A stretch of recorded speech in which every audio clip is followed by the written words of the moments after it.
this is John Wright with Wright Motorcycle Adventures. Today's episode is going to focus on how to create a ride on Harley-Davidson Ride Planner software on the internet and load it onto your motorcycle. Let's get to it. Once on the Harley-Davidson Ride Planner website, click on Sign In and sign in using your existing account information or create a new account. Once logged in, simply click on Create. Enter in your starting place. It could be a location, city, home address, whatever you want. For today's example, let's start from good old Knoxville, Tennessee, and our destination will be Tellico Plains. Now it naturally fills in the fastest route. That seems a little boring to me, so let's take a detour and still start at Knoxville.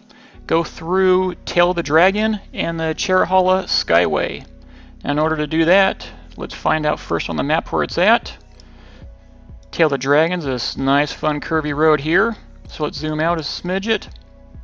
Highlight over the existing route. Left click and hold. And drag over the road that you want. You notice it added the Tail of the Dragon. Now next, let's look at the Cherahalla Skyway. You see that's this road here. Same technique. Hover over, left click, drag, and point over the road. That is now our destination. A couple things to keep in mind. This area here, avoid. You can click on there and avoid highways, tolls, ferries, tunnels. I always check the unpaved roads just in case. Don't want any surprises along the way.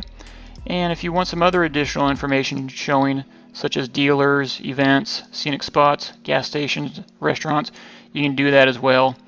For the dealer, search this area and it shows you local dealers. You can add and drag as needed from there. So let's turn that off for now.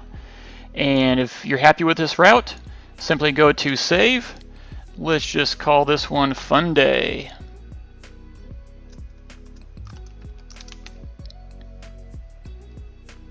And save. Here's your route. Now go to Export and save to any location on your laptop, and we'll go to the next steps on the motorcycle. Now that you have your jump drive installed into the bike, on your home screen of your system, go to the lower right hand corner, highlight and click Nav. That'll open up your navigation system. Now go to the top right hand and highlight and click Menu. Then click on Import. Then click the available device, which is the name of your jump drive. Mine happens to be RG Rat for Road Glide Rat. Next, select the file that you want to load. This one is called Knoxville Day. In the previous section is referred to as Fun Day. Either way, just look for the file you want to load. Then click on Select All. Then go to the far right and click on that little icon that looks like a jump drive. It'll ask to verify. Click Yes. It'll show you when import is complete. And then at this point, you can click the back section, the top left-hand corner several times, or hit Exit. Either way, once you end up back to the navigation area, you see the top right-hand corner, Where To. Click there. Then the lower right, More. Then the highlight in the top left, Trips. Then scroll down and look for the route that you're wanting to load. In this case, it'll be Knoxville Day or Fun Day. Click on Start. You'll start seeing the percent loading and the map will pull up. And once that map is ready to go, you're ready to ride. I hope you liked today's episode. Please leave some comments below. Subscribe to the channel. New content coming out weekly. Make some miles, make some memories.